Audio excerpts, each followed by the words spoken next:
The rain had been falling for 3 hours straight, and I could feel it seeping through the 4 layers of clothing I wore, each one salvaged from different dumpsters over the past 2 years, soaking into my skin like ice water filling my lungs. I pressed myself deeper into the narrow space behind the dumpster in the alley behind Marco's Italian restaurant, trying to ignore the stench of rotting food and sewage that had become as familiar to me as breathing. My right ankle throbbing with a pain so intense it made my vision blur at the edges.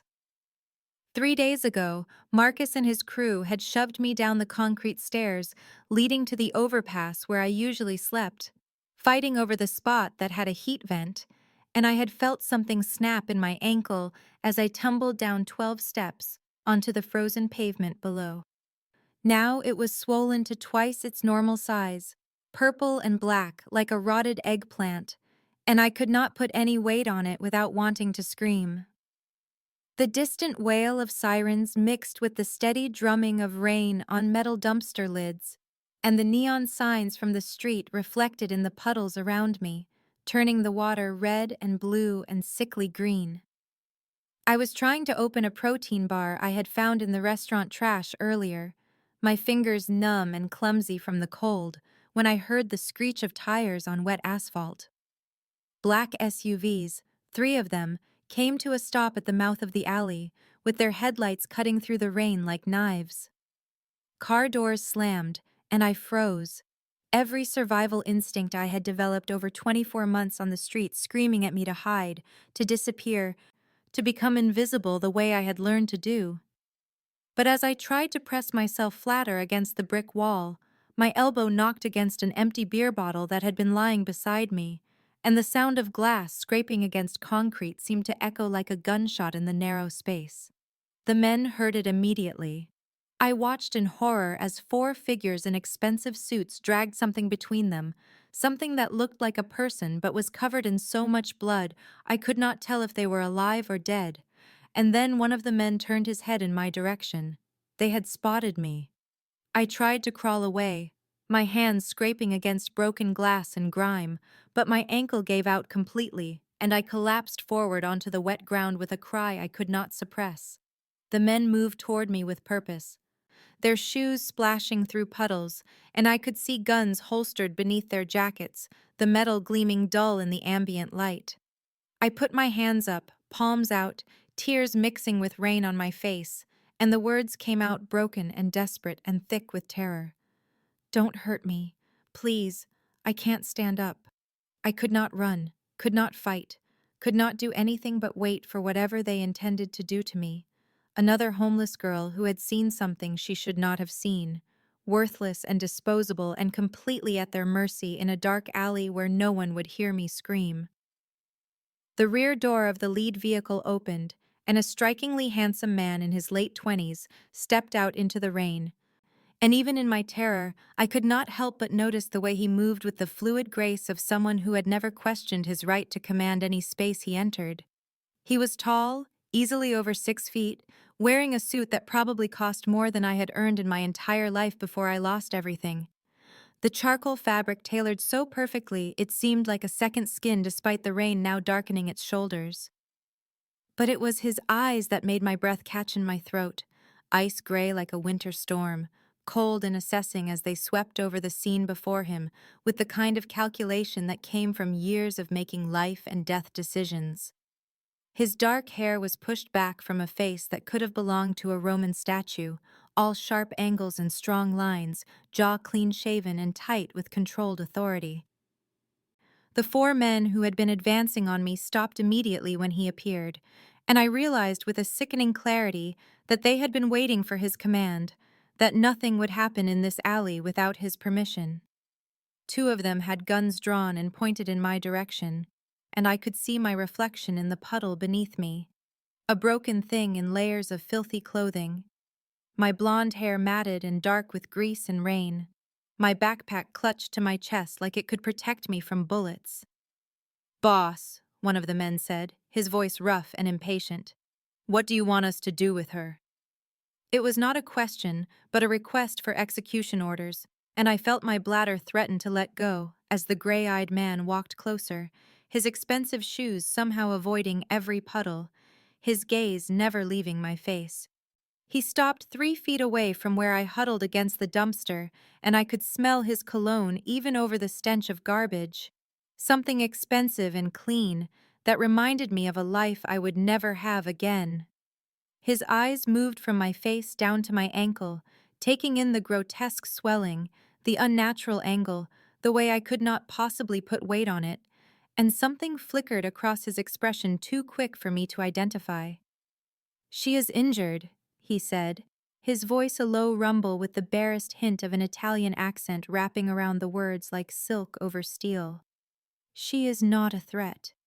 "I didn't see anything," I gasped out, my voice breaking with desperation and cold, and the absolute certainty that I was about to die in this alley like the hundreds of other homeless people who disappeared from the streets every year without anyone noticing or caring. "I swear, please just let me go. I won't tell anyone. I don't know anything. Please." His men shifted uncomfortably, clearly confused by his hesitation, their guns still trained on me, but their expressions uncertain as they looked between their boss and the pathetic creature at his feet, waiting for an order that did not come. The gray-eyed man turned to his men with a slight movement of his head and spoke in a voice that carried absolute authority despite its quiet tone. "Take care of the other matter."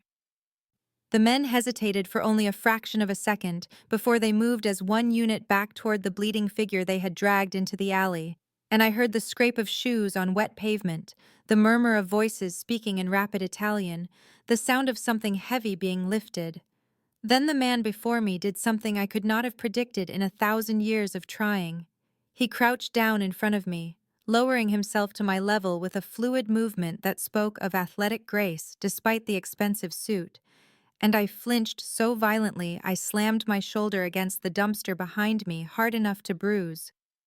He did not reach for me, but his eyes moved to my ankle, studying the swelling with an intensity that made me feel like he was cataloging every detail, every shade of purple and black. The way my foot sat at a wrong angle in my soaked sneaker that had lost its sole weeks ago. "How long have you been on the streets?" he asked, and the question was so unexpected, so completely divorced from what I thought would happen in this moment, that I could only stare at him with my mouth slightly open. 2 years, I finally managed to say, my teeth chattering from cold and shock. "Since I aged out of foster care. Please, I won't tell anyone about tonight. I swear on anything. Just please let me go."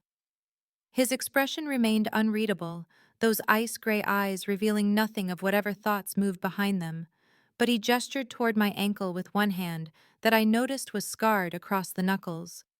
"That ankle needs medical attention," he said matter-of-factly, as if we were discussing the weather rather than my potential murder in a rain-soaked alley. "You will lose the foot if it gets infected." "I can't afford a hospital," I said, and I hated how my voice sounded, small and broken and utterly defeated. "I don't have insurance, I don't have money, I don't have anything." The words hung in the air between us, and I watched something shift in his expression, something I could not name, but that looked almost like pain before his features smoothed back into that mask of cold calculation. Behind us, deeper in the alley, I heard a single gunshot crack through the night air, sharp and final, and I flinched again, but the man in front of me did not even blink. My stomach lurched with the understanding that the bleeding person they had dragged here was now dead, executed on this man's orders, and yet he was crouched before me, asking about my medical needs, as if he genuinely cared whether I lived or died.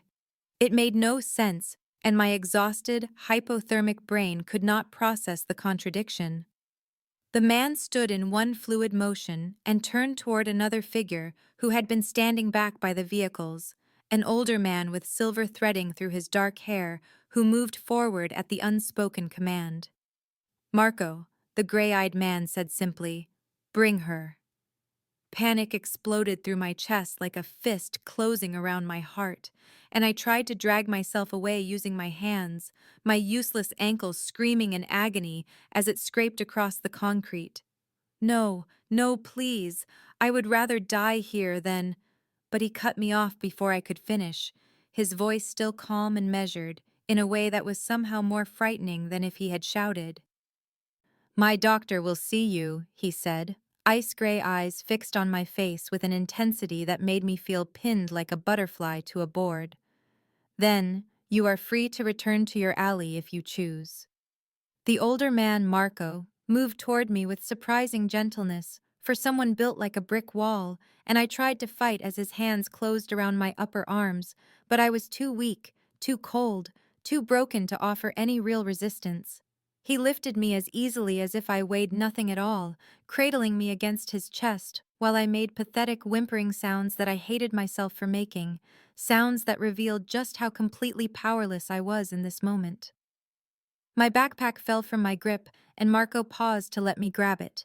The only possessions I had left in the world stuffed into a canvas bag I had found behind a sporting goods store. He carried me toward the lead SUV, where the gray-eyed man was already opening the rear door, and the interior lights revealed leather seats in a cream color that I knew my filthy, wet clothing would stain. Marco set me down on the far seat with surprising care, and I pressed myself against the door, trying to make myself as small as possible, trying to disappear. The man in the expensive suit, the one they called Boss, slid into the seat across from me and pulled the door closed, and suddenly we were in a space that smelled of leather and expensive cologne, and something else, something clean that I had almost forgotten existed.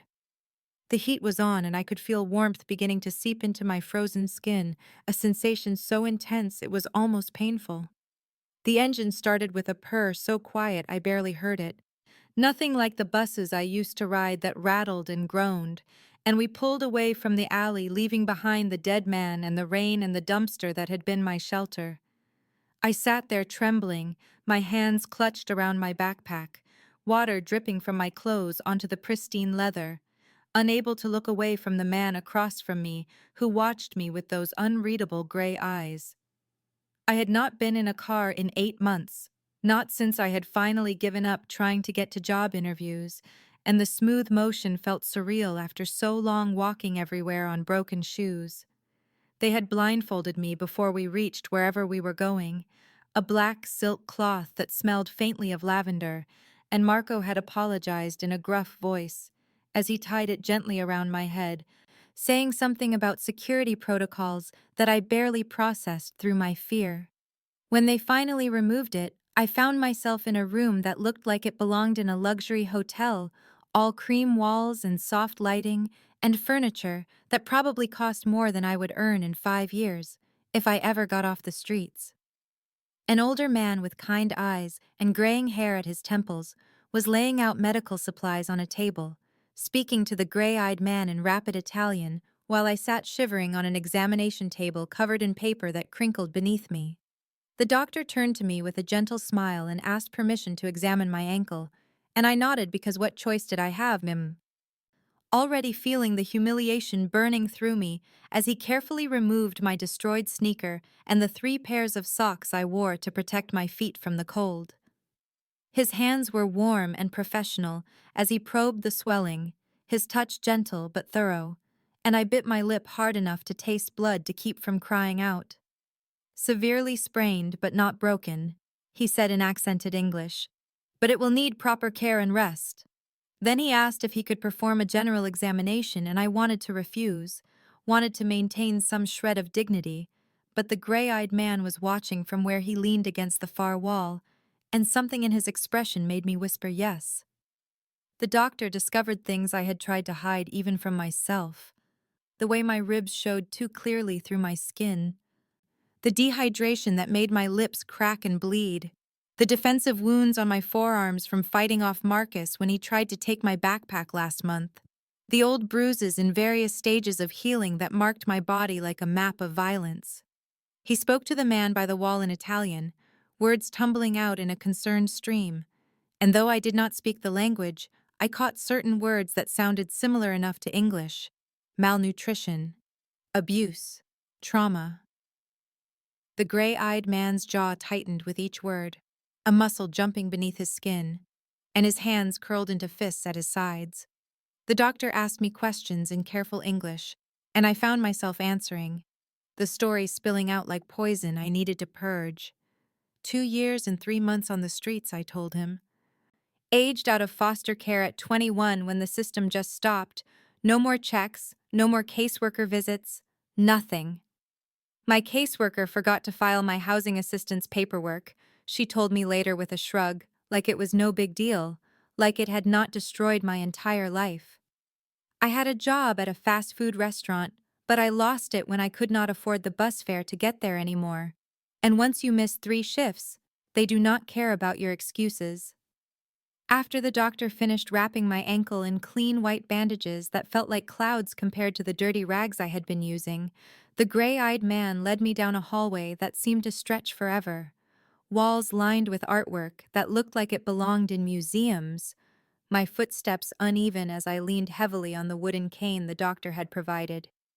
Every few steps I had to pause, my breath coming short from the effort and the overwhelming strangeness of walking through a space so clean and warm and utterly foreign to everything I had known for the past 2 years.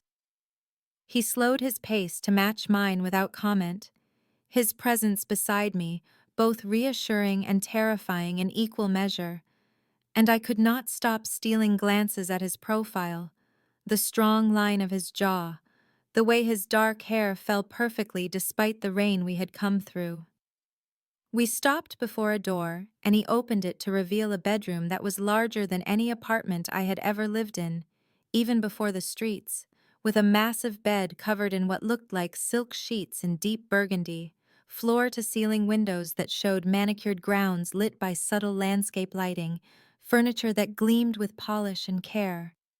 "It is late," he said, turning to face me fully for the first time since we had entered the house. "You are injured. Stay tonight. My housekeeper will provide anything you need." I stared at him, trying to understand the game, trying to find the angle, because no one did something like this without wanting something in return, not in my experience. "Why are you doing this?" I asked, my voice stronger than I felt. "You don't even know me."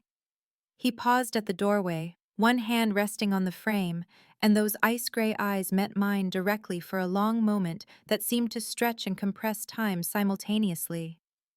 "I know enough," he said quietly. "You are injured and alone. I have resources. Simple math." "Nothing is simple with men like you," I said before I could stop myself, and I saw something flicker across his face, surprise maybe, or recognition.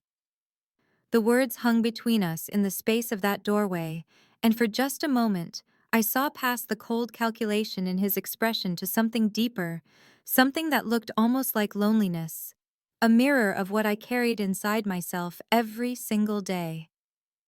He was a strikingly handsome man in his late 20s who commanded people with guns and lived in a mansion that probably had more rooms than I could count. And yet there was something in his eyes that understood what it meant to be fundamentally alone in the world, despite being surrounded by people. The moment passed, and his expression smoothed back into that unreadable mask. But I had seen it, that crack in the armor, and somehow it made him more frightening and more human all at once. After he left and closed the door behind him with a soft click that somehow sounded like a lock engaging, even though I knew it probably did not, I stood in the center of that palatial room for a full 5 minutes, just trying to breathe, trying to process the impossibility of what was happening. The bathroom was through another door, and when I opened it, I actually gasped out loud at the expanse of white marble and gleaming fixtures, a rainfall shower head the size of a dinner plate, fluffy towels in pristine white stacked on heated racks, and when I turned the water on, it came out hot immediately. No waiting, no sputtering, just endless hot water that I had not felt against my skin in 2 years and 3 months. I stripped off my layers of filthy clothing with shaking hands, leaving them in a sodden pile on the floor, and stepped under the spray, and that is when I broke.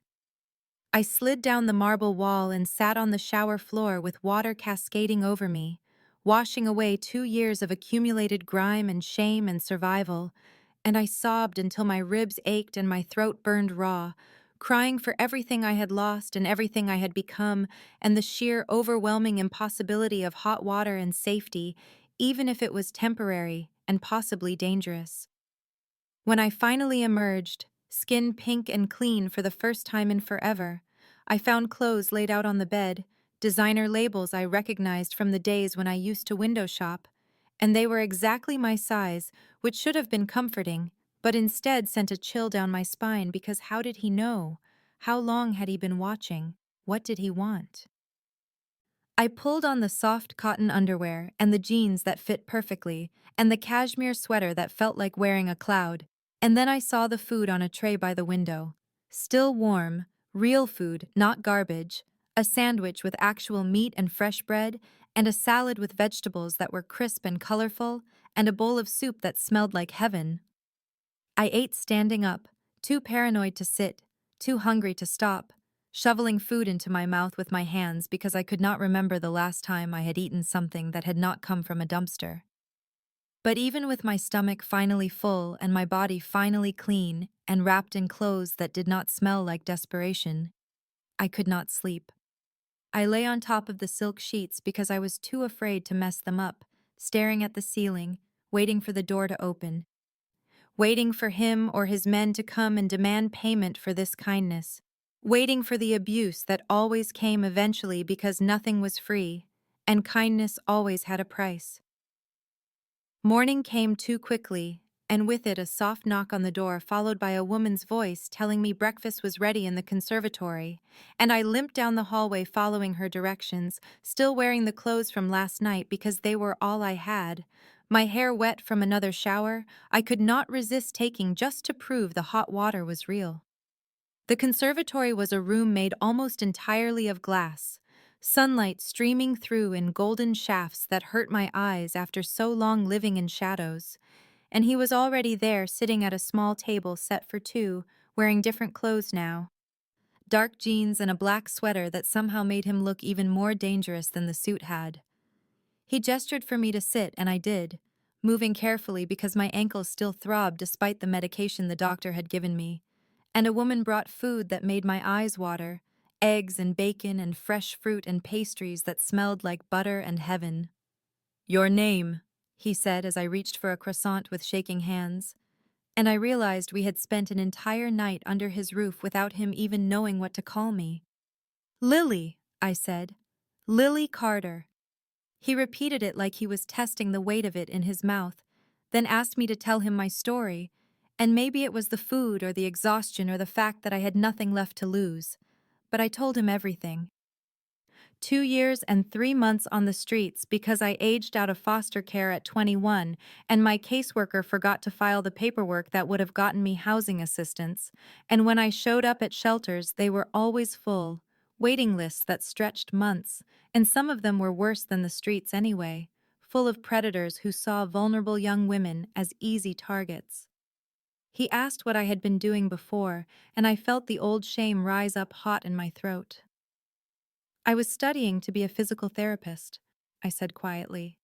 "I had a 3.8 GPA and a full scholarship to state. But when I became homeless, I could not attend classes anymore, could not do my clinical rotations, and they withdrew my scholarship, and now I have $30,000 in student loans in default for an education I never finished." "You are educated," he said, and it was not a question, those ice-gray eyes studying me with an intensity that made me want to squirm in my chair. "Fat lot of good it did me," I shot back, anger suddenly flaring through the numbness.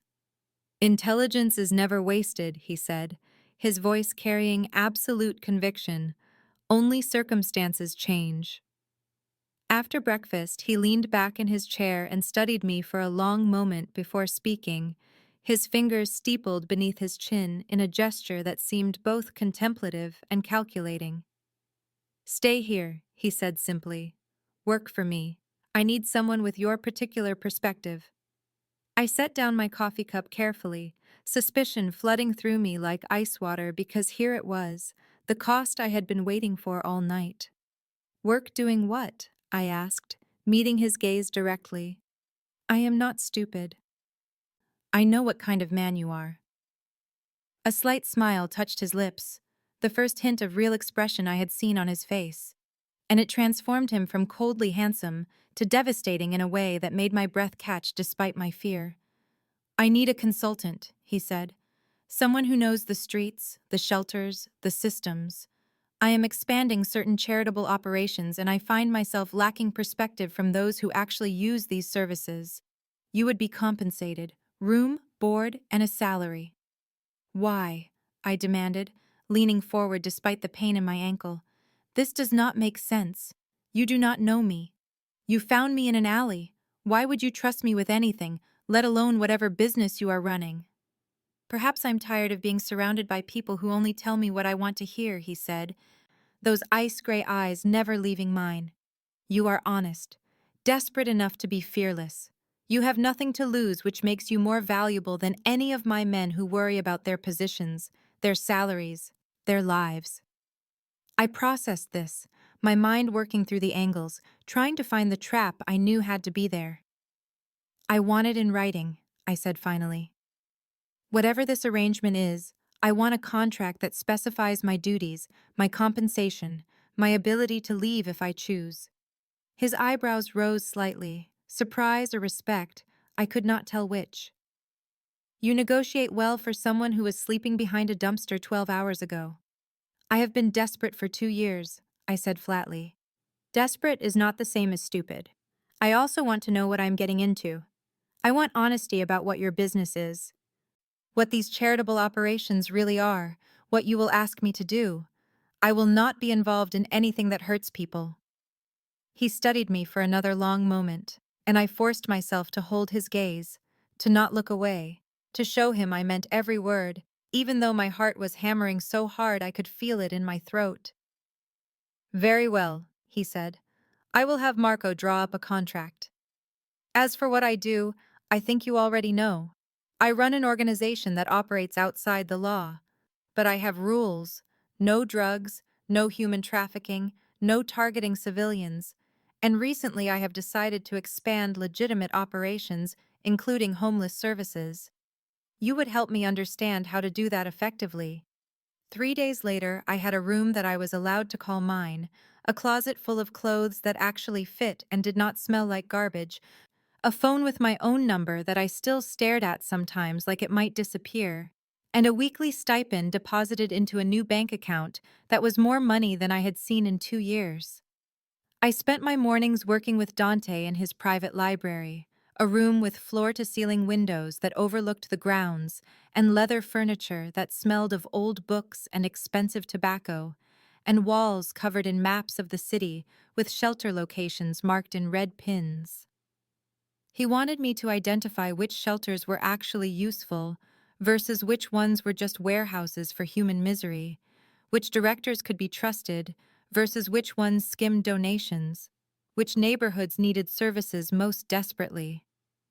I limped through the mansion with my cane, my ankle healing slowly but still weak, and everywhere I went, I felt eyes on me, his men watching with expressions that ranged from confusion to suspicion to something that might have been concern. Marco cornered me on the third afternoon in the hallway outside the library, his weathered face serious as he looked me up and down. "Boss has never done this," he said quietly. "Never brought someone into his home like this. Never given access to his private spaces. I do not know what your game is, girl, but if you hurt him, if you betray his trust, there will be consequences." "I am not playing a game," I said, meeting his gaze as steadily as I could. "I am just trying to survive and maybe help some people who are still out there freezing." He studied me for another moment, then nodded slowly and walked away, leaving me shaking slightly from the veiled threat. The guilt was a constant companion, following me through rooms that could have housed 20 people, past bathrooms with hot water that never ran out, sitting heavy in my stomach as I ate meals that cost more than my friends on the streets would see in a month. I knew their names, knew their faces, knew exactly which alleys and overheads they were sleeping in while I slept on silk sheets, and the knowledge felt like swallowing glass. But Dante listened when I talked about them. Actually listened, taking notes when I explained how Sarah had diabetes and needed insulin she could not afford, how old Tom was a veteran who the VA had failed, how Maria was only 17 and had been trafficked before she escaped. He asked questions that showed he was thinking about systemic solutions rather than just handouts, and I found myself seeing him as something more than just the dangerous man who had found me in an alley. He was still dangerous, still commanded men with guns, still made people disappear in the night, but he was also capable of focus and planning and a kind of strategic compassion that surprised me every time I saw it in action. I could not sleep again that night, despite the comfortable bed, and the safety of locked doors, and the medication the doctor had given me for pain, because 2 years on the streets had trained my body to wake at every sound, to never fully rest, to always be ready to run, or fight, or disappear. At 2 in the morning, I gave up and limped down the hallway toward the library, thinking I might find a book to occupy my mind, and I found him there instead, sitting at his massive desk with a glass of amber liquid in one hand and old photographs spread across the polished wood surface.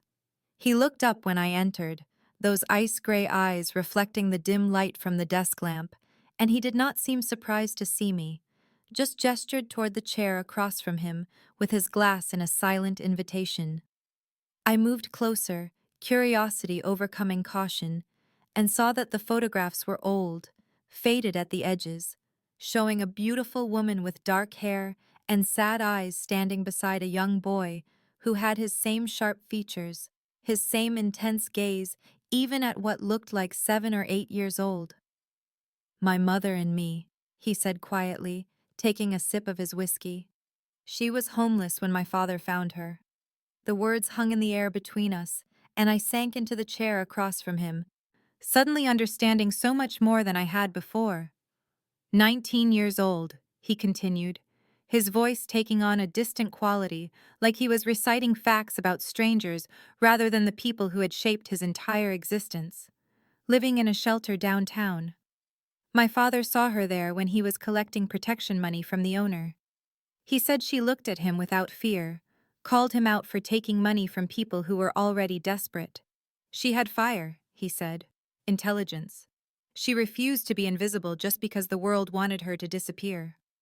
He took another drink and I watched the play of emotions across his face. Grief and loss, and something that might have been longing for a time when things were simpler. He brought her home, gave her safety, and she civilized him. Taught him that power without compassion was just cruelty with better clothes. She died of cancer when I was 16. My father was killed by rivals a year later. I swore I would never become like him, cold and only about power and control, but that is exactly what I became. "Maybe that is why you stopped in that alley," I said softly, the words coming from somewhere deep and honest. "Maybe she is still there, in you, reminding you that people are not disposable just because the world treats them that way." Within a week, I had torn apart his charity operation plans and rebuilt them from the ground up, identifying 3 shelter directors who were known in the homeless community for skimming donations and pocketing funds meant for food and medical supplies, pointing out locations he had chosen that were actually in territories controlled by gangs who would make accessing the services dangerous for the most vulnerable. I knew social workers from my time as a student, good people who actually cared, and I reached out to them with careful emails that did not reveal where I was living or who I was working for, building partnerships that would make his operations legitimate in ways that mattered.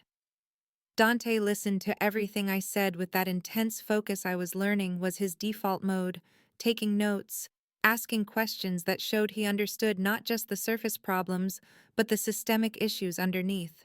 And I saw his men watching me with new expressions, respect replacing suspicion. On Thursday, he told me there was a board meeting for one of his legitimate business fronts, and he wanted me to present my findings, and I felt panic claw up my throat because I had not spoken in front of people in over 2 years, had not worn professional clothes, or commanded a room since I was a student with a future ahead of me. But he had Sophia bring me a simple black dress and blazer from somewhere, clothes that fit perfectly, even though they were clearly from a thrift store rather than the designer labels he could have easily afforded, and I realized he understood that I needed to do this on my own terms, not dressed up like a doll in his money. The boardroom was all dark wood and leather chairs, and men in expensive suits who looked at me with skepticism when I limped in with my cane, and I felt my hands shake as I stood at the head of the table with my notes. But then I looked at Dante, and he nodded once, just a slight movement of his head, and something steadied inside me. I presented for 40 minutes, laying out exactly why their current plans would fail, which shelters were run by people who actually cared versus those who saw homeless people as a resource to exploit, what locations would serve the most people, how to partner with existing social service networks to maximize impact. My voice grew stronger as I spoke, my physical therapy student training coming back, the way I had learned to present treatment plans and explain complex systems to patients and families. And I watched the skepticism in the room shift to attention, and then to something like impressed agreement. When I finished, Dante was watching me with an expression I had never seen before, something that looked almost like pride, his ice-gray eyes tracking my movements as I returned to my seat. And I realized that what I saw in his face was not pity for what I had survived, but respect for what I was capable of becoming. 2 weeks into living in his mansion, and my ankle was healing but still weak, still prone to giving out at unexpected moments.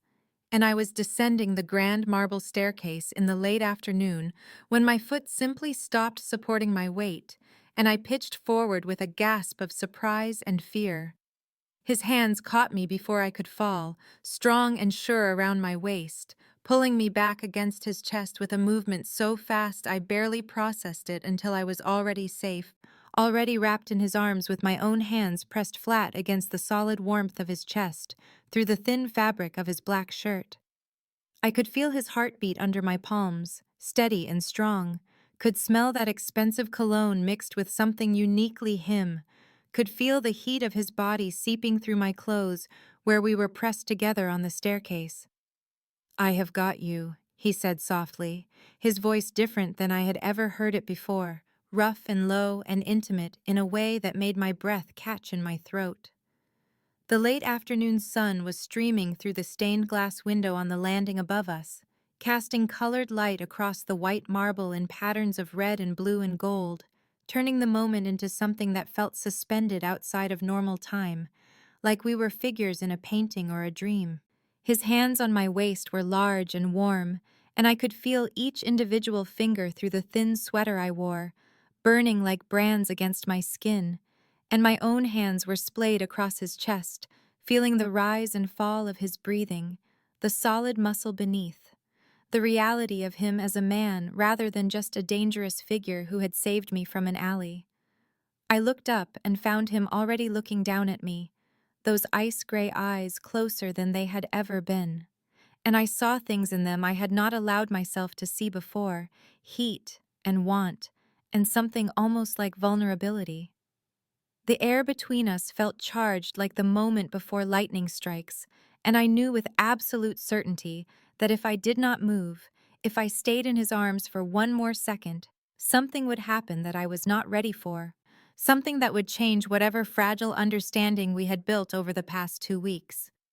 I pulled away quickly, too quickly, stumbling slightly as I tried to regain my balance, my face burning with a flush that had nothing to do with embarrassment and everything to do with the fact that I had wanted to stay there, wanted to lean into his strength, wanted things I had no right to want from a man who was so far above me in every way that mattered. His hands lingered on my waist for just a moment before he let me go, and I saw in his expression that he knew.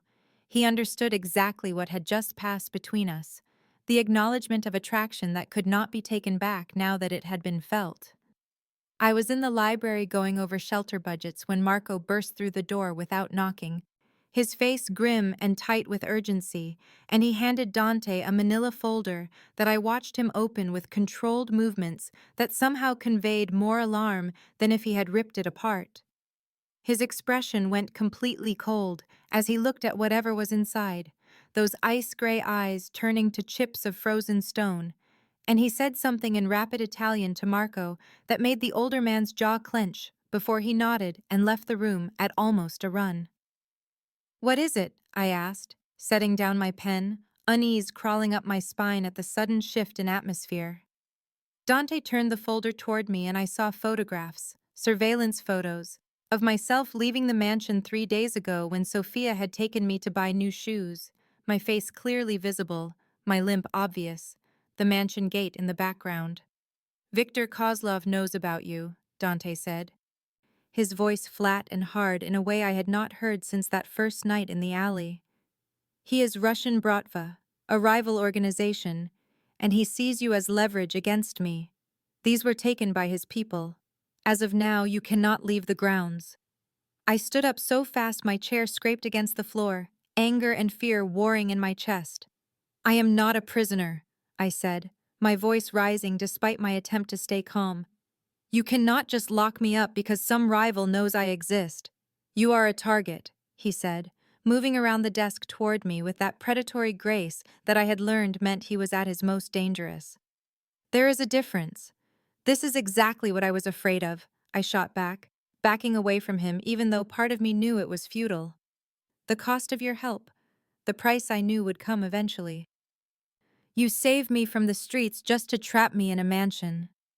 He stopped, jaw tight, and I saw something flash in his eyes that might have been hurt before it was buried under cold calculation. I am trying to protect you, he said. Kozlov is not like me. He has no rules, no lines he will not cross. If he gets his hands on you, he will use you to hurt me, and then he will kill you slowly, just to make a point. Then let me go, I said, hating how my voice shook. Let me disappear back onto the streets where I am nobody, where no one cares enough to use me as leverage. You think the streets will protect you? He asked, his voice dangerous and soft. He already knows your face, your name, everything about you. You would be dead within a week.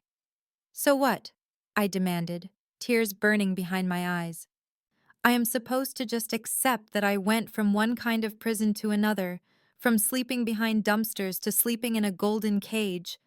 At least behind the dumpsters, I could still walk away. That night, I waited until the house was silent, and everyone was asleep before I crept down the hallway to his office. The one room he had never invited me into. The one door that was always closed when we passed it. And I knew I was crossing a line, but I needed to understand what I had really gotten myself into. What kind of man I was starting to feel things for that I had no business feeling. The door was unlocked, which should have been my first warning, but I was too determined to care, and I slipped inside using my phone as a flashlight, illuminating walls lined with filing cabinets and a massive desk covered in papers. I started going through drawers with shaking hands, finding files that made my blood run cold, shipment manifests for crates that I knew contained weapons based on the coded language, ledgers showing protection money collected from dozens of businesses throughout the city, surveillance photographs of men who looked dangerous even in still images with notes in the margins about their movements and vulnerabilities. This was not just a man who operated outside the law, this was organized crime on a scale I had not let myself fully comprehend, an empire built on violence and intimidation and control. I was about to close the drawer when I saw a file tab with my own name on it, Lily Carter written in neat handwriting, and my hands were numb as I pulled it out and opened it to find everything. A complete background check that must have been compiled within hours of that night in the alley. My birth certificate showing I had been born to parents who died in a car accident when I was 6 months old. My foster care placements, all 7 of them, including the sealed records from my 3rd placement that detailed the abuse I had suffered at the hands of a foster father who saw vulnerable children as easy targets, the reason I had run away at 18 and aged out at 21 rather than staying in the system. Bank records showing the exact moment my checking account had gone to zero and stayed there. Employment records from every job I had lost. Medical records from emergency room visits for hypothermia and malnutrition. He knew everything, every shameful detail of my life, every moment of weakness and failure and violation. And he had known it all from the very beginning. The betrayal felt like a physical wound, like he had reached inside my chest and squeezed my heart in his fist, But underneath the betrayal was something else, something I did not want to examine too closely. He had known about the abuse, about the foster father who had touched me in ways that still made me wake up screaming sometimes, and he had never once treated me with anything less than respect, had never looked at me like I was damaged goods or used merchandise, had never made me feel like my past defined my value. The lights blazed on suddenly, and I spun around to find him standing in the doorway, wearing only sleep pants and nothing else, his chest bare and marked with scars I had never seen before, and his expression was completely unreadable as he looked at me standing behind his desk with files spread across the polished wood like evidence at a crime scene. The silence stretched between us for what felt like hours, but was probably only seconds, and when he finally spoke, his voice was quiet and matter-of-fact in a way that was somehow more terrifying than if he had shouted. "Now you know," he said simply, moving into the room and closing the door behind him with a soft click. I wanted to run, but there was nowhere to go, wanted to scream, but my voice was trapped in my throat. So instead, I lifted my chin and forced myself to meet those ice-gray eyes directly. "Everything," I said, my voice shaking but determined. "No more protecting me from reality. Tell me everything." He moved to the desk and looked down at the files I had pulled.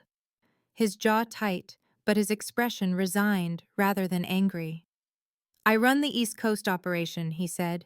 "Ports, territories, legitimate businesses mixed with illegal ones. I control shipping routes, protection rackets, weapons trading. I have over 300 men who answer directly to me and probably 1,000 more in associated operations." "You are a criminal," I said, the words feeling hollow because I already knew this, had known it from the moment I saw him in that alley. "Yes," he said without hesitation. "You have killed people. Yes." His eyes held mine, and I saw no shame there, no apology, just acceptance of what he was. My hands were shaking as I gestured to the files. "Why tell me this?" I asked. "Why not just keep lying, keep letting me believe you were just a businessman with some shady connections?" "Because you deserve honesty," he said, and something in his voice made my chest tighten. "Because I need you to make an informed choice about staying. Not a choice made from ignorance or gratitude or fear, but a real choice made with full knowledge of what I am and what being close to me means." He moved closer, and I could see the scars on his chest more clearly now, bullet wounds and knife marks, and the evidence of a life lived in violence. "I have rules," he continued. "No drugs because they destroy communities. No human trafficking because people are not commodities. No targeting civilians because there are still lines I will not cross. But I am not a good man, Lily. I have done terrible things to terrible people, and I will do them again if necessary to protect what is mine." I stood there looking at him in the dim light of his office, surrounded by evidence of everything he was, everything he had done, and I felt something shift inside me. Not acceptance exactly, but a kind of clear-eyed understanding that life was not black and white the way I had been taught to believe, that people contained contradictions and complexities that could not be easily categorized. "I am already in danger because of Victor," I said slowly, working through the logic out loud. "Leaving does not change that. Going back to the streets does not make me safe. It just makes me vulnerable in a different way." He nodded once, his expression carefully neutral as he waited for me to continue. "And your charity work is real," I continued, thinking of the shelters I had visited over the past 2 weeks, the people I had seen getting help, getting medical care and food and job training. "I have seen the people you fund, the lives you are actually changing. Maybe money made from weapons and protection rackets is dirty, but if it feeds hungry people and houses homeless people, then maybe it can be cleaned. Maybe I can be the conscience you think you lost." Something flickered in his eyes, surprise or hope or both. "I have conditions," I said firmly. "I will not be involved in the illegal operations, only the legitimate charity work. I want monthly reports on exactly how the funds are being used, full transparency on that side of things." I keep my own money in a separate account. I make my own decisions about my life, and if I ever want to leave, I can do that without fear of retaliation. He studied me for a long moment, and I held my ground, refusing to look away, refusing to back down from this negotiation, even though I knew he could simply refuse and I would have no power to stop him. Agreed, he said finally. All of it. The charity work will be completely transparent to you. Your money stays yours. You are free to leave whenever you choose, though I hope you will not. I felt something release in my chest, tension I had been holding for 2 weeks suddenly easing because this was not rescue anymore. Not him saving the poor homeless girl out of pity or obligation. This was partnership. Two people making a deal with open eyes and clear terms. Mutual respect rather than gratitude or debt. He extended his hand to me across the desk, formal and businesslike, and I took it, feeling the warmth of his palm against mine. The calluses I had noticed before, the strength tempered with surprising gentleness. Partners, I said. Partners, he agreed, and something in the way he said it made me think he meant more than just the charity work, meant something deeper that neither of us was ready to name yet. The next 2 weeks passed in a blur of growing familiarity that felt both terrifying and inevitable. Mornings spent working side by side in the library, planning shelter expansions, and reviewing budgets. Afternoons when Marco taught me self-defense at Dante's insistence, and I felt his hands correcting my stance, adjusting my grip, the professional touches that lingered just a moment too long and left my skin burning where his fingers had been. We shared meals, not the formal breakfasts of those first days, but casual dinners in the kitchen where Sophia would shake her head at us taking up her workspace. And during those meals I learned about his childhood before his parents died, the mother who taught him to read poetry, and the father who taught him to fight, while he learned about my years in foster care, the good families and the bad ones, the dreams I had nurtured of becoming a physical therapist and helping people heal from injuries. I saw him laugh for the first time when Sophia told an embarrassing story about him as a teenager, his whole face transforming with genuine amusement, and he saw me playing with the children at one of his shelters, watching as a little girl with tangled hair climbed into my lap and fell asleep with absolute trust. We were building something between us. Something domestic and intimate that had nothing to do with rescue or gratitude, and everything to do with two people who recognized something familiar in each other, two people who had survived things that should have broken them, and somehow remained capable of tenderness. On a Thursday evening 2 weeks after our confrontation in his office, I found myself on the terrace overlooking the grounds, my cane left behind because my ankle had finally healed enough that I could walk without support, and he joined me there with 2 glasses of wine, the twilight painting the sky in shades of purple and gold, while the city lights began to twinkle in the distance. The air smelled of jasmine from the garden below, and something else, something that felt like possibility. And we stood close enough that I could feel the warmth of his body without actually touching. We talked about nothing important, the weather and the new shelter opening next week, and whether the cook had put too much garlic in the pasta. But underneath the mundane words was a current of awareness that made every casual movement feel charged with meaning. He reached out and brushed a strand of hair from my face, his fingers lingering against my cheek, and his voice was rough when he spoke. "You are beautiful when you smile," he said. "You should do it more often." My breath caught in my throat, and I looked up at him, at this strikingly handsome man in his late 20s who had found me broken in an alley and somehow seen something worth saving, worth keeping, worth caring about. "I have not had much reason to smile in 2 years," I said softly. "Until now." I was reviewing expense reports in the library when Marco burst through the door with his phone in hand and his face ashen in a way that made my stomach drop. And he said something in Italian to Dante that made every muscle in his body go rigid before he gestured for Marco to show me the screen. The video was grainy but clear enough, showing a woman in her 50s tied to a chair in what looked like a warehouse, her face bruised and swollen, And it took me a moment to recognize her as Catherine Mills, the caseworker who had forgotten to file my housing assistance paperwork 2 years ago, the bureaucratic failure that had started my spiral into homelessness. A man's voice spoke from off camera, heavily accented Russian, and even though I could not see him, I knew it was Viktor Kozlov. The girl, or I kill everyone from her past. One by one, he said calmly, like he was discussing the weather rather than murder.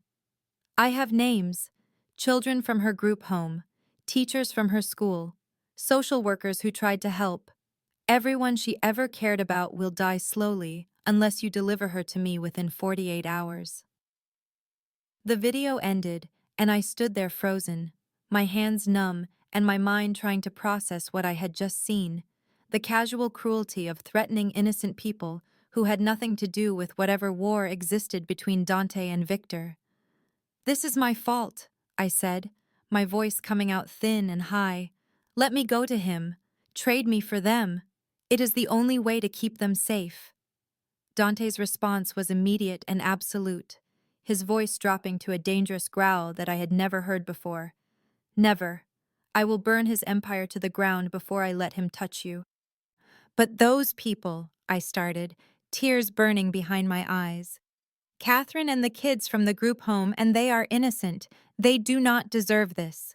"Neither do you," he cut me off, moving to the desk and pressing a button that must have alerted his entire organization, because within minutes the house was swarming with men, Marco barking orders in Italian, weapons being distributed, phones ringing constantly as information came in. I stood in the center of the controlled chaos, watching Dante transform into something I had only glimpsed before, a commander mobilizing for war, and through the window I could see vehicles arriving, black SUVs and sedans filling the circular driveway, men in tactical gear assembling on the lawn. "Over 200 men," Marco told me quietly as he passed, all of them ready to die for the boss. I felt sick with guilt and horror, because these people were in danger because of me, because Victor saw me as leverage, because I had allowed myself to care about someone dangerous enough that his enemies would use innocent people as weapons. I was pacing the library, trying to think of ways to convince Dante to let me trade myself, when Marco returned with a different expression on his face. Not just urgency now, but something that looked almost like pity. And he handed Dante a thick file that I watched him open with controlled movements that made my chest tighten with dread. "Lily," Dante said quietly, his ice-gray eyes meeting mine across the desk. "You need to sit down." I remained standing because sitting felt like surrender and I needed to stay upright, needed to stay strong. But when he started speaking, I felt my knees weaken anyway. "Your parents," he began, and I opened my mouth to say I never knew them.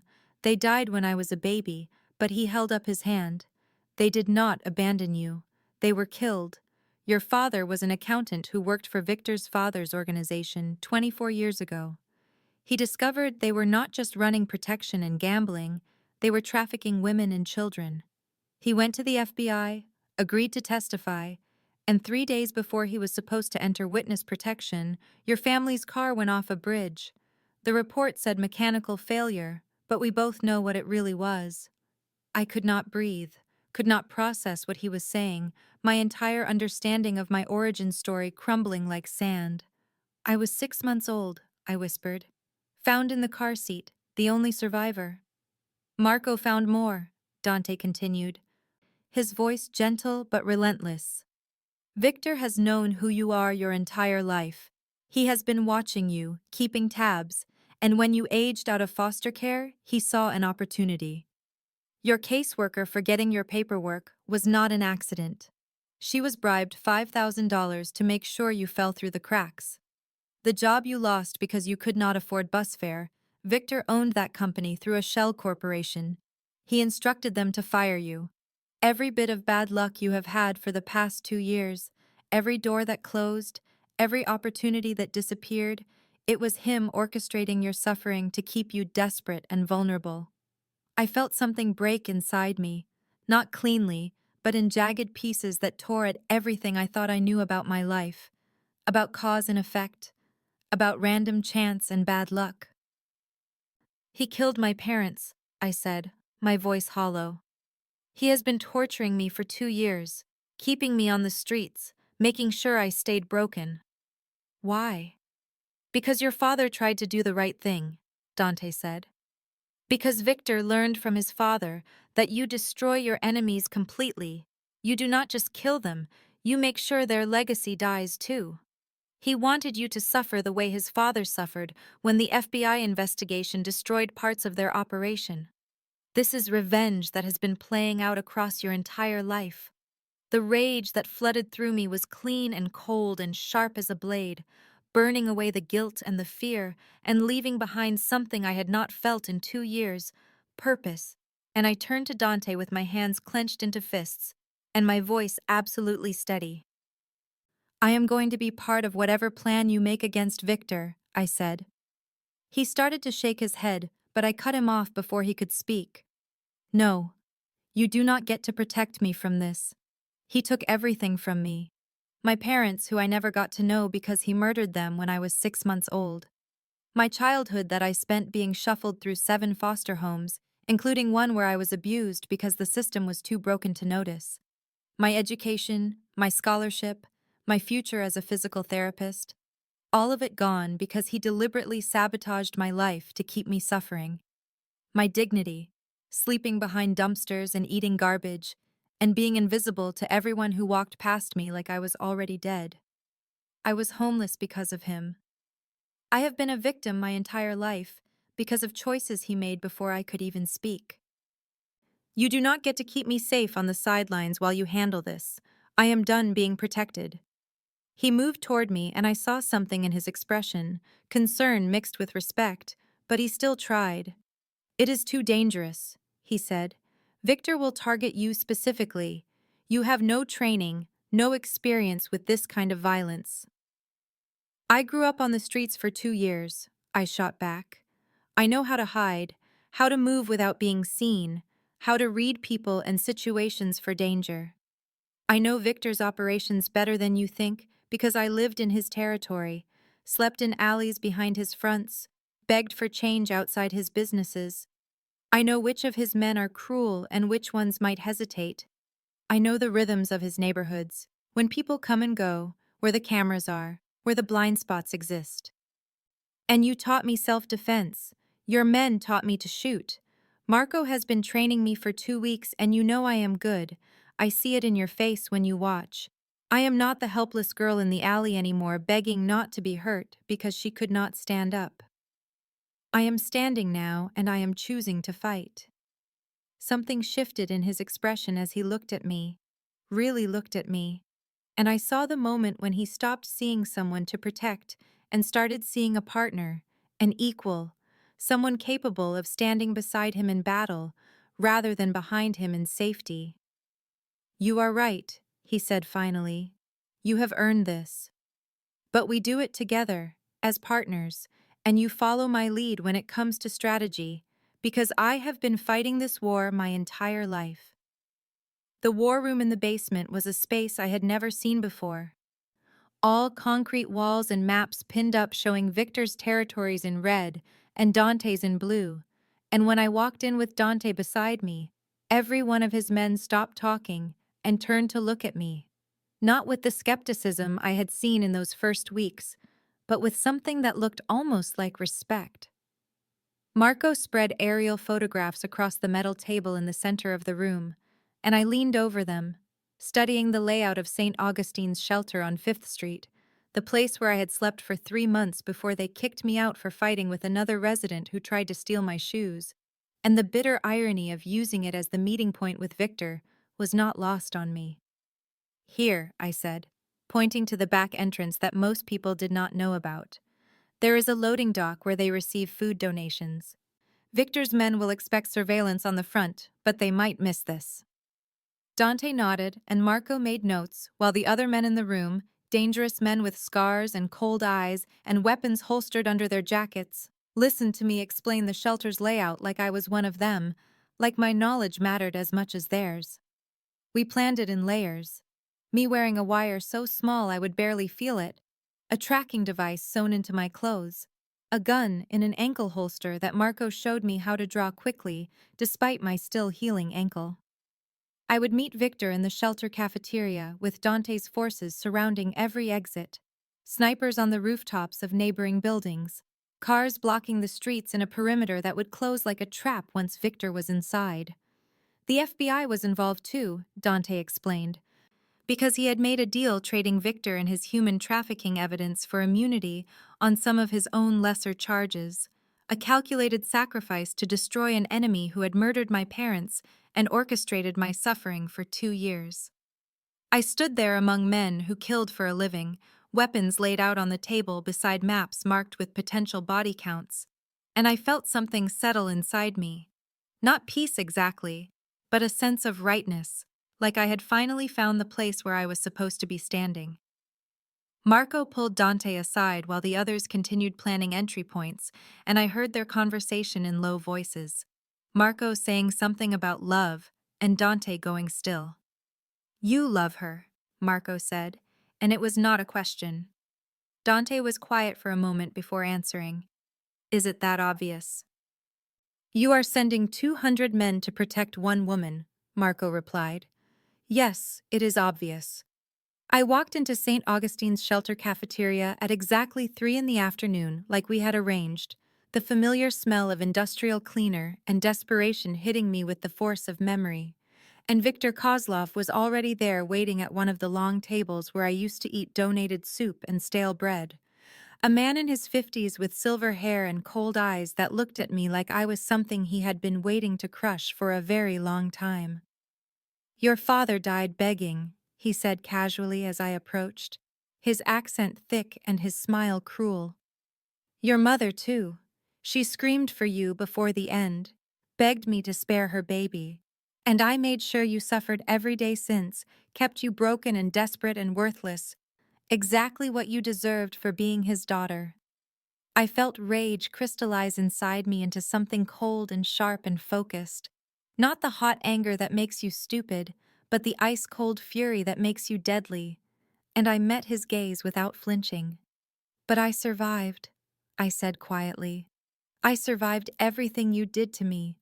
And I am standing here now watching you realize you failed. And I am going to watch you fall." He laughed, and I saw his hand move toward the gun holstered at his hip, and my own hand went to the weapon strapped to my ankle beneath my jeans, the weight of it reassuring and solid.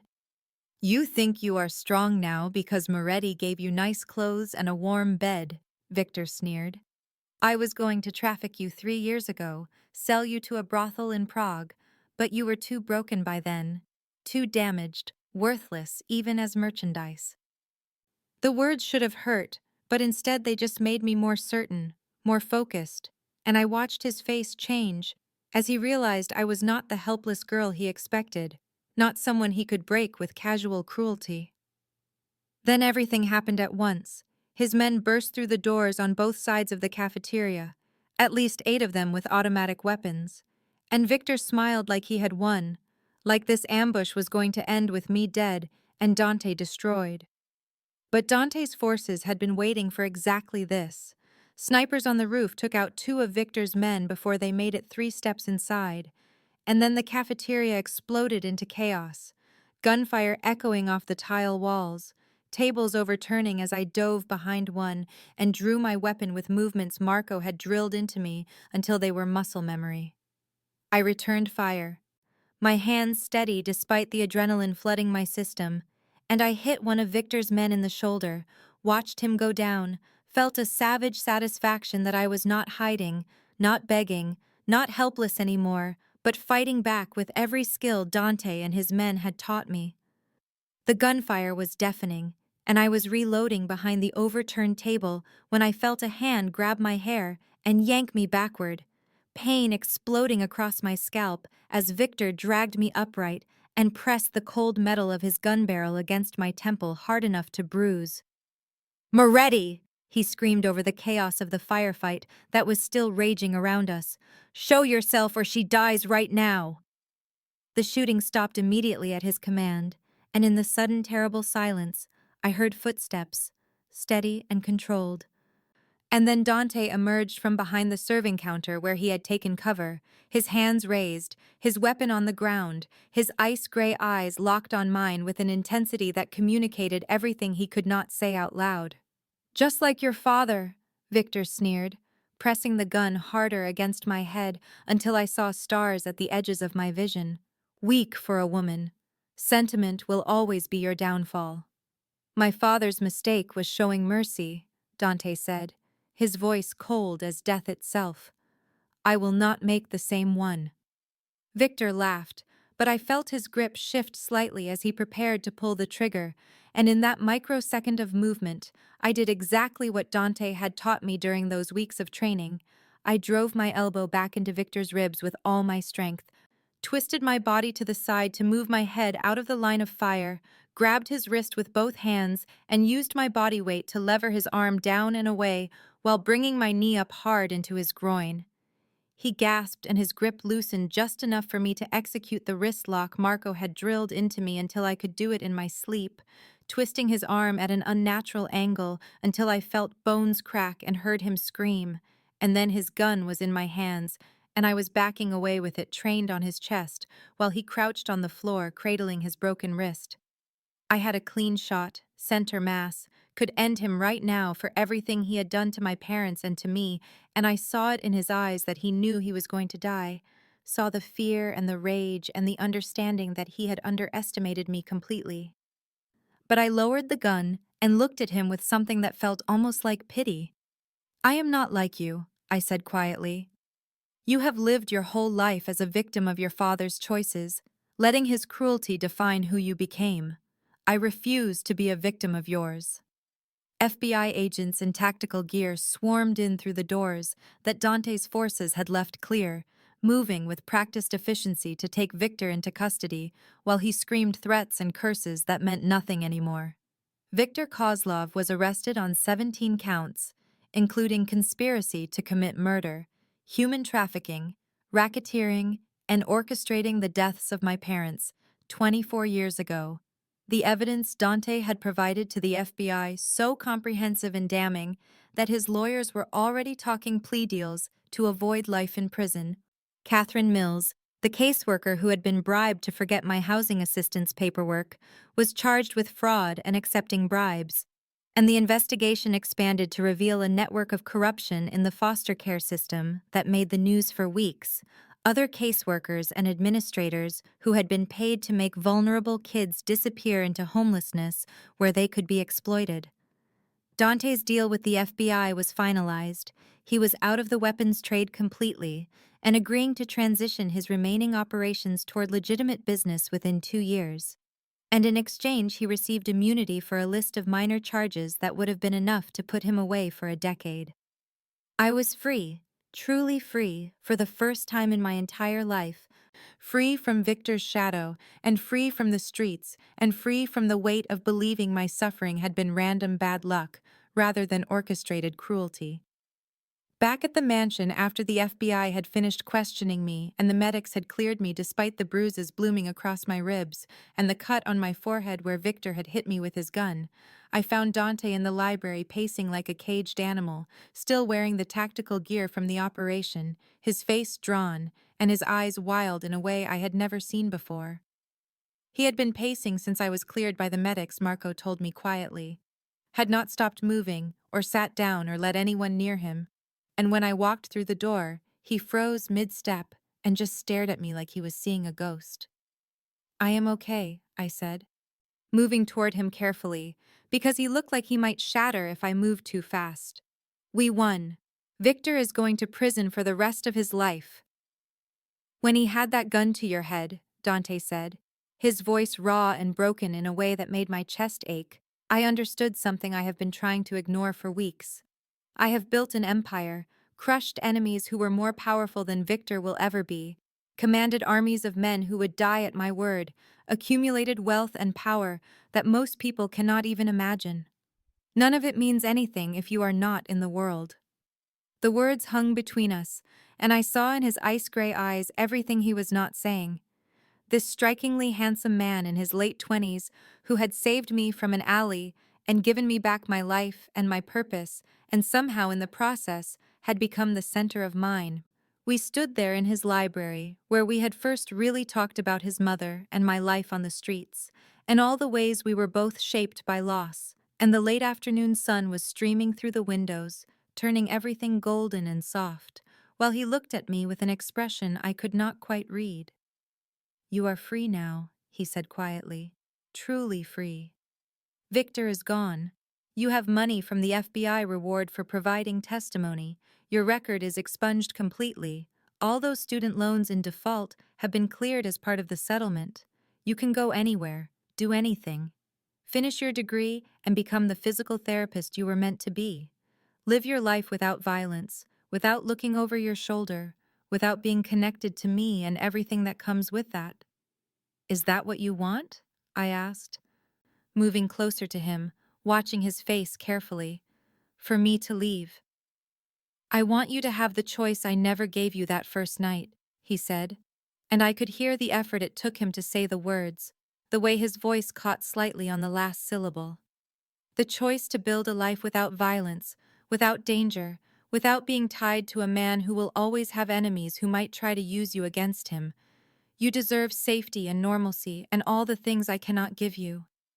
"What if the life I want includes you?" I said, and I watched shock flash across his face, genuine surprise that made him look younger and more vulnerable than I had ever seen him. "I have had 2 weeks to think about this while we planned the operation against Victor. 2 weeks to consider what I want now that I am finally free to want anything at all. I could go back to school, yes. I could become a physical therapist and live a quiet, safe life helping people heal from injuries. But I would always wonder about you, always think about the man who saw me begging in an alley and chose compassion over convenience. I am not staying because I am grateful, or because I have nowhere else to go, or because I am afraid to leave. I am staying because when I look at my future, the only version of it that feels real is the one where you are in it." He stared at me like he could not quite believe what he was hearing, his ice-gray eyes searching my face for doubt or hesitation or fear. "You know what I am," he said, "what my world is. The danger will never completely go away." "I know," I said simply. "And I am choosing it anyway. I am choosing you. Not the empire or the money or the safety, just you. The man who reads poetry because his mother taught him to, who funds homeless shelters because he remembers where he came from, who would burn the world down to protect one person he cares about." 2 years ago, I was begging not to be hurt in an alley, unable to stand, convinced I was worthless and invisible, and destined to die forgotten behind a dumpster. "And you changed everything," I said, needing him to understand the full scope of what had happened between that night and this moment. But it was not just the money or the safety or the clothes or the hot water, though all of that mattered. It was the way you looked at me like I was a person worth saving when I had forgotten I was a person at all. You saw potential in me when I could only see failure. You gave me back not just my life, but my sense of purpose, my ability to believe I could matter to someone, to the world. Now I am standing on my own feet, and I am choosing to stand beside you, as your partner, as your equal. But I have conditions, and they are non-negotiable." He nodded once, his full attention on me, and I could see him preparing to hear whatever I needed to say. "First, you continue transitioning to legitimate business," I said, ticking off on my fingers. "I will not be with someone who is actively involved in weapons trading or violence for profit. Second, I run the charity foundation as a real operation with full autonomy, not just as a front for money laundering, but as genuine help for people who need it. Third, you never lie to me about the dangers or the threats or what is happening in your world, even if you think the truth will scare me, because I need honesty more than I need protection from reality. Fourth, I maintain my own identity and career. I finish my degree and become a physical therapist. I keep my own money and my own choices about my life. I am choosing you, but I am not becoming your possession or your dependent." His expression softened as I spoke, and when I finished, he reached out and took both my hands in his thumbs tracing circles on my wrists over the pulse points where my heartbeat was racing. "I agree to everything," he said, his voice rough with emotion. "All of it. The transition to legitimate business is already happening, and you will hold me accountable to that timeline. The foundation is yours to run however you see fit, and I will provide whatever resources you need. I will never lie to you about the dangers because you have earned the right to know everything. And you will finish your degree and build your career because you are not my possession, you are my partner. You make me want to be the man my mother hoped I would become. The man who uses power to protect rather than just to control. The man who builds something lasting and good rather than just profitable and feared." 6 months passed in a blur of building something real and lasting, and I became the director of the Moretti Foundation, which was now the largest homeless services provider on the entire East Coast, helping over 3,000 people every month with housing assistance and job training and medical care. And I had finished my physical therapy degree attending classes during the day and studying at night while Dante insisted on funding my tuition, even though I demanded he deduct the cost from my salary in monthly payments, because I would not be kept like some pampered pet. The shelter where we had first met, St. Augustine's on 5th Street, had been completely renovated into a state-of-the-art facility with private rooms and counseling services and a medical clinic. And sometimes I would stand in the lobby remembering what it had been like to sleep there desperate and afraid, and barely surviving. On a Thursday evening in early spring, Dante asked me to come with him somewhere, and he drove us himself without Marco or any of his men. And when we pulled up to the alley behind Marco's Italian restaurant where he had found me broken and begging behind a dumpster, I felt my throat tighten with emotion. The alley had been transformed into a community garden now, raised beds full of vegetables and flowers, a mural on the brick wall showing people of all ages and races reaching up toward the sun, and he led me to the exact spot where I had huddled that rainy night 2 years ago, unable to stand, and terrified I was about to die. He knelt down on the clean pavement, where I had once begged for mercy, this strikingly handsome man in his late 20s who commanded an empire and could have anyone he wanted, and he looked up at me with those ice-gray eyes full of love and vulnerability and certainty. "You once asked me not to hurt you," he said quietly. "Now I am asking, will you let me spend my life protecting you, challenging you, loving you?" He pulled out a small box and opened it to reveal a simple platinum band, elegant and understated, nothing flashy or ostentatious. "I did not want a diamond that might remind you of stolen wealth," he explained. "This is platinum from my mother's wedding ring, melted down and remade. She would want you to have it." I felt tears streaming down my face as I looked at him kneeling where I had once been helpless, the complete reversal of power and circumstance, both of us transformed by what we had built together. "Yes," I said, pulling him to his feet, "but we are also getting a prenup, because I am not a fool." He laughed, a real genuine laugh that started deep in his chest and filled the garden around us. And later Marco would tell me it was the first time he had heard his boss truly laugh in years, a sound of pure joy that proved we had both found something neither of us had been looking for, but both desperately needed. The wedding was small and intimate, held in the mansion gardens on the same terrace where we had stood months ago, drinking wine and admitting for the first time that we wanted each other. And it was nothing like what I had imagined a mafia boss's wedding would be. No ostentatious displays of wealth or hundreds of dangerous men in expensive suits, just the people who actually mattered to both of us. I wore a simple cream-colored dress that Sophia had helped me pick out, elegant but understated, and my family consisted of Sarah and Tom and Maria from the streets who cleaned up beautifully and cried through the entire ceremony, along with 3 teenagers from the group home I was now mentoring, and the social workers who had tried to help me before I fell through the cracks and who now worked for the foundation. Dante's family was Marco standing beside him as best man with tears in his weathered eyes, Sophia the housekeeper, who had become like a mother to both of us, and a dozen of his most trusted men who had watched our relationship develop with a mixture of amazement and approval, plus Agent Rodriguez from the FBI, who had handled Victor's case and had somehow become a friend through the process of dismantling the corruption that had destroyed my childhood. The officiant asked for our vows, and I looked at this man who had changed everything, his ice-gray eyes soft with emotion. I knew he showed to almost no one else. "You found me in the dark and taught me to stand again," I said, my voice steady despite the tears on my cheeks.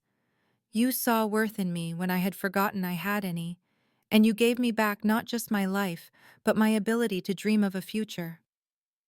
Dante took my hands, and I felt the slight tremor in his fingers that told me he was not as composed as he appeared. "You found me in the light and reminded me I was human," he said. "I had become exactly what I swore I would never be, cold and only about power. And you showed me that strength and compassion are not opposites but partners. You made me want to build something lasting instead of just surviving." The ceremony was simple, and when Marco handed over the rings we had chosen together, platinum bands that matched the engagement ring made from his mother's wedding band, I felt the weight of commitment settling over both of us like a blessing. We were not pretending that our past did not exist, or that the future would be simple, but we were choosing each other anyway, choosing to build something good from the broken pieces of what we had been. When the officiant pronounced us married, and Dante kissed me there in the garden, with our strange assembled family cheering, I tasted salt from both our tears and felt a joy so pure it hurt. The kind of happiness I had thought was lost to me forever in that alley 2 years ago when I had begged not to be hurt. 2 years after our wedding, I was 26 years old and featured in Forbes magazine as one of their 30 under 30 nonprofit leaders. The Moretti Foundation had expanded to operate in 15 states, providing services to over 20,000 homeless individuals every month. And I had just finished testifying before Congress about foster system reform based on my own experiences and the data we had collected from thousands of people who had aged out without support.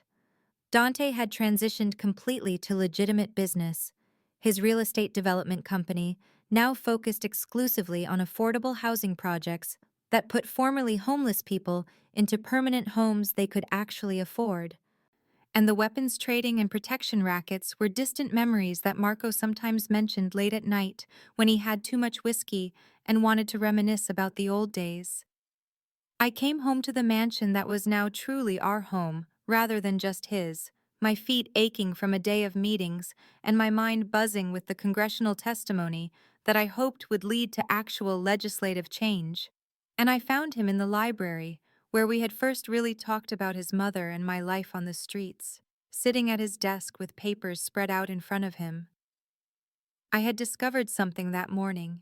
A secret I had been carrying for 3 hours, waiting to tell him in person, and my hands shook slightly as I pulled the pregnancy test from my purse and set it on the desk in front of him.